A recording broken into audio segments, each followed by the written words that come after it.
Living life, everyday, late at night, not okay. All I want, and I pray, all I need are some better days. Fuck me, I'm looking in the mirror, so foggy, but I've never seen clearer. I don't really think anyone can save me, and honestly I'm not really sure I want saving. I like to be my own worst enemy. There's no risk if you don't try at anything, so I'ma just keep buying everything. See you in the next life, have to be a better me. I don't think that my head's on straight, gotta flip it and grip it and go and get an x-ray. What's wrong with me? I just feel weight pushing on my chest and it squeezes till I suffocate. Better change my mindset, meditate. It's pretty cool that I'm alive and have better days. I could walk, see, hear, I should celebrate. Think I could change my mind, maybe elevate. Living life, everyday, late at night, not okay. All I want, and I pray, all I need are some better days. Yeah, all I need are some better days. Cause all I want, and I pray, I believe in the better days. I'm kinda stuck between a rock and a hard place. Do I work hard or live at my pace? You're only young once, yeah that's all great, but I also want a future where I'm okay. Living life is doing lots of cocaine. Wait no, it's living with no shame. Wait no, it's sleeping in on Sundays. I guess it's different for each of us and that's okay. Well I just wanna be happy, how to get there? Glad that you asked me. I think it's different for everyone. Some of us need work, others need fun. Some of us need purpose to overcome. But try to do what you love when it's said and done. Cause there's so many differences in each of us. Trust your gut, it can show you what you want. Living life, everyday, late at night, not okay.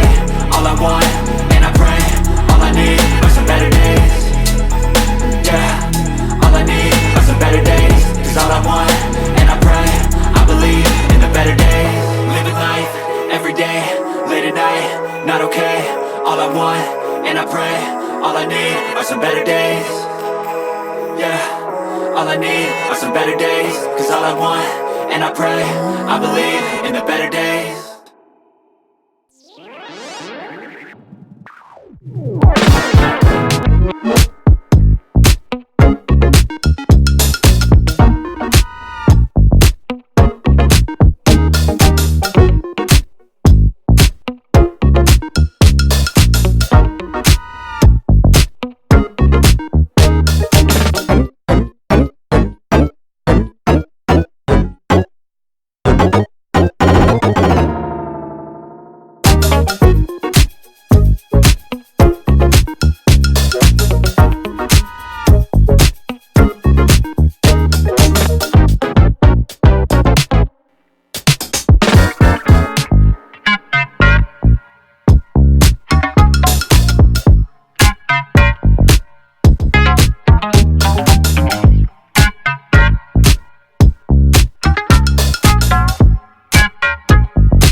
Oh.